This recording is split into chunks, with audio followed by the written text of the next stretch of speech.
premier objectif, c'est vraiment de prendre la température sur notre territoire. Économiquement, comment va-t-on ? Comment va l'emploi ? Comment va notre activité ? Comment vont nos entreprises ? Comment vont nos investissements ? Donc cette nécessité d'aller prendre la température et donc aller chercher un partenariat avec la Banque de France qui est un véritable acteur, qui a une capacité aussi à regarder ce qui se passe sur le territoire, notamment régional, c'est un atout supplémentaire pour notre maison chambre de commerce pour aller comprendre ce qui se passe dans les entreprises. Le faire ensemble, c'est le faire plus efficacement, tout simplement. Nous estimons que l'économie, bien sûr, a subi une forte dégradation en 2020, mais donne des signes de résilience assez intéressants, notamment dans l'industrie, qui finalement n'aura baissé que de 7% en 2020 pour une moyenne nationale de l'ordre de 9,5%. Nous avons plus de difficultés dans les services marchands qui, comme chacun le sait, est un secteur très important dans la région, avec l'événementiel, le tourisme, l'hôtellerie, hébergement, restauration.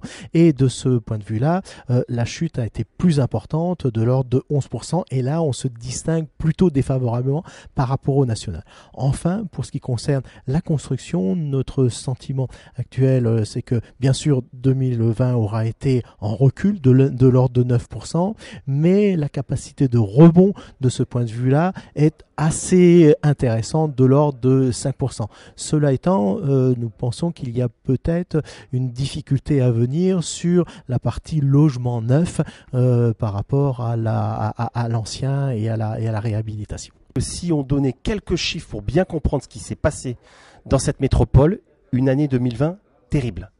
Puisqu'effectivement, 55% des chefs d'entreprise disent avoir perdu du chiffre d'affaires. Ça représente 18 milliards, ça représente 12% de baisse du chiffre d'affaires.